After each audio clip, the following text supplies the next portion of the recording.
Pokémon Brilliant Diamond and Shining Pearl are creeping closer and closer with each passing day, and at this point, we're getting legitimately close to being able to get our hands on the games.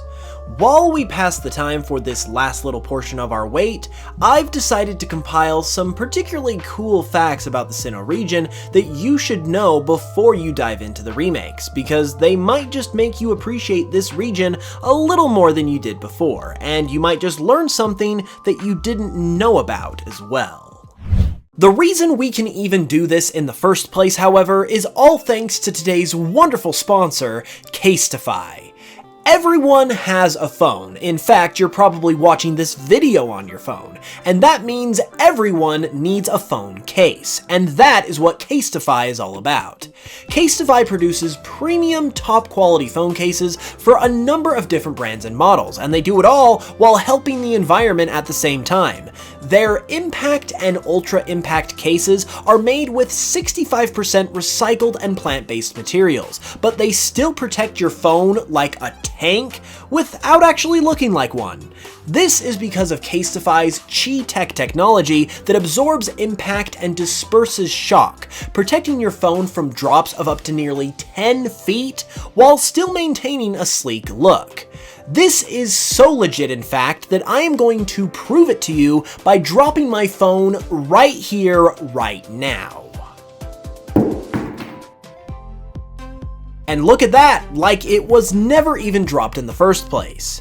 Casetify's cases also come in a bunch of different styles, and you can even customize them too. And if you're planning on getting the new iPhone 13 that was just announced, you can actually send in your old phone cases from your previous phone to Casetify and get a brand new case for your new phone at a special discount. So get your phone properly protected today with a Casetify case, and if you use my link in the description, you'll also get 15% off your order. Big shout out to Casetify for the awesome deal, and a big thank you to them as well for supporting the channel. Okay, so first off, allow me to explain one of the most unexplainable things about the original Pokemon Diamond and Pearl. One of the infamous things about the games is that there is a notorious lack of fire types, with only the Chimchar line and the Ponyta line being natively available. This is made all the more puzzling when you consider that Sinnoh has a Fire-type Elite Four member in Flint, and as such, his team isn't very fiery. He's got an Infernape and a Rapidash, but after that he's got a Lopunny, a Drifblim, and a Steelix. And this kinda just exemplifies the fire-type problem that's present in Diamond and Pearl. However, what many people may not have noticed is that there is still a fiery theme to Flint's team, despite the lack of the actual type. For example, Drifblim is based on a hot air balloon, and Lopunny is based on a Playboy bunny, and well, Playboy bunnies are kinda hot. So while Game Freak might have not had fire types at their disposal when creating Flint's team, they still had what they needed to give his team a fiery theme. And honestly, that totally validates his team in my opinion, despite seeming really out of place on the surface, because it's just a really creative way to go about building a team based on a type without really being able to use that type. You may have noticed I didn't bring up Steelix though, because admittedly it doesn't quite fit in as well with this theme as Drifblim and Lopunny do. But it is steel type, and heat is a key ingredient in producing steel, so overall it checks out. Another thing within Sinnoh that can really be appreciated when you explain the background behind it is Fiona.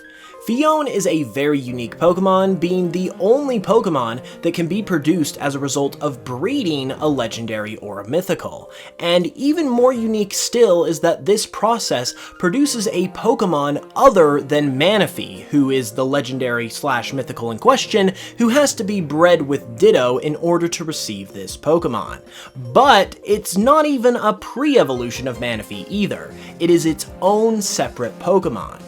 Despite this very unique concept, Fiona has kind of found itself in the forgettable category over the years in terms of fan perception.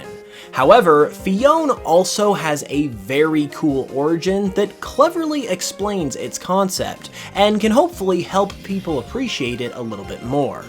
First, both Manaphy and Fiona are based on sea angels, which are hermaphrodites, which basically means they've got both kinds of reproductive organs and can reproduce without needing to mate, which likely explains why Manaphy can reproduce in the first place, despite being a mythical Pokemon. In terms of why Fiona is a separate Pokemon to Manaphy, despite clearly being related, it might be based on a pun of sorts, as Fiona is based on a specific type of sea angel known as a Cleone, and Cleone is very close to the word clone. Obviously, it's not an exact clone of Manaphy, but overall, this seems to kind of be where these two Pokemon originate from, and overall, it's a cool inspiration and a creative origin for these Pokemon to have that can certainly make you appreciate them a little bit more than you might have before. Next up is an interesting and very fitting fact about Professor Rowan. It's well known that Rowan, just like all the other Pokemon professors, gets his name from that of a tree. In Rowan's case, he is named after the Rowan tree, and this is actually a very well chosen name, since Rowans have a long-standing presence in the mythology and folklore of various cultures, and this is of course what Sinnoh is all about. Additionally, and this is actually kind of mind-blowing, Rowan trees actually belong to the same family of plants as roses, which is awfully coincidental considering the games Rowan features in are getting remade in a generation where the main villain is named Chairman Rose. However, even if it is just a coincidence, it's still a pretty neat little fact. Speaking of coincidences, another awfully interesting one has to do with Sinnoh as well, in the form of its 7th gym leader, Candice. Candice is an Ice-type gym leader and, as mentioned, is the 7th one you'll face on your adventure through Sinnoh. This is, strangely enough, pretty par for the course for Pokemon, as Candice is one of 3 Ice-type specialists who is also the 7th gym leader in their respective region. She is joined by Price in Johto and Bryson in Unova, but the similarities don't stop there. Candice hands out the Icicle badge to those that beat her, and this badge actually shares its name with the badges from the other 2 Ice-type gym leaders between different languages. The Japanese name of Candice's Icicle badge is the Glacier badge, which is the English name for Price's gym badge. Meanwhile, Bryson's badge is known as the Freeze badge, and in Japanese, it is known as the Icicle badge, which of course is the name of Candice's badge in English. Following the release of Pokemon Diamond and Pearl, the Sinnoh games of course got an upgrade in the form of Pokemon Platinum. Platinum is known as the definitive Sinnoh experience, improving upon many of the faults found in Diamond and Pearl, but there is a remnant from Diamond and Pearl that managed to remain in Platinum. One of the things that Platinum changed was the order of gyms 3, 4, and 5, making the Hearthome gym the 3rd gym instead of the 5th, the Veilstone gym the 4th instead of the 3rd, and Pastoria's gym the 5th instead of the 4th. This seems to have caused a small inconsistency, however, as upon reaching the gym leader in each of their respective gyms, they can be seen standing on a platform whose color matches that of their type specialty. This is not the case for Fantina in Pokemon Platinum though, as she is standing on an orange platform, which normally would be reserved for the fighting type. As the fighting type Veilstone gym was originally 3rd in the lineup in Diamond and Pearl, where Fantina's gym sits in Platinum, it's possible that this is a remnant of that change, especially when looking at Maylene's gym in Veilstone, who is standing on a purple platform in Platinum, which would be more befitting of Fantina's ghost type gym. Speaking of Pokemon Platinum, one shocking fact about it is that it might have originally been intended to release a Pokemon Platinum in Generation 2 instead of Generation 4. While the Sinnoh game known as Pokemon Platinum wasn't intended for Gen 2 or anything like that, it is possible that Pokemon Platinum was the original name for Pokemon Crystal due to various evidence. For instance, in 1999, a frequently asked questions page on Pokemon's official website cited Pokemon Platinum as the name of an actual game, when asking if any of the various Pokemon games at the time, like Gold and Silver, would come to North America at some point. This, coupled with the fact that Platinum actually works perfectly as a name for an enhanced Johto game, considering that Platinum is a metal whose value exceeds that of Silver and Gold, and it actually works better as a name for this type of game than even Pokemon Crystal does, it's very possible this name could have been floating around as a candidate for the title of what ultimately became Pokemon Crystal. We might never know this for sure, but all the evidence does seem to point toward it, and it would be pretty insane if it actually turned out to be true. Speaking of Platinum, this game obviously uses the Distortion world to house Giratina, but in Pokemon Diamond and Pearl, that job is handled by Turnback Cave. Turnback Cave lies underneath a hidden fourth lake in the Sinnoh region called the Sendoff Spring, and in order for Giratina to appear here, you have to navigate the cave correctly. You may not notice it while playing, but it's not just a matter of finding the route to Giratina. There's actually a specific puzzle involved with the navigating of Turnback Cave. Every room you enter into in Turnback Cave is randomly determined, meaning that there is no set order. The goal is to find 3 rooms with pillars in them, after which you will be able to find Giratina. But if you go through 30 rooms without finding the 3 pillars first, you will be returned to the entrance and you'll have to try again. Additionally, and probably less well known, is that there's also a secondary puzzle that comes into play after Giratina is caught and or defeated. Once this happens, an item will appear in Giratina's room instead, with the item being determined by the number of rooms it took you to reach Giratina's room. You'll get a Reaper Cloth if you can reach it in just 3 rooms, a Rare Bone if you get there in 4 to 15 rooms, and a Stardust if you get there in 16 to 30. The fact that all of this is procedurally generated just makes it all the cooler, and I would love to see more of this kind of stuff in Pokemon games in the future. Next up is something at the very start of the Sinnoh games that almost no player will actually see. At the very beginning of Pokemon Diamond and Pearl is the iconic scene at Lake Verity where you are attacked by some Starly and have to choose a starter from Professor Rowan's suitcase in order to defend yourself.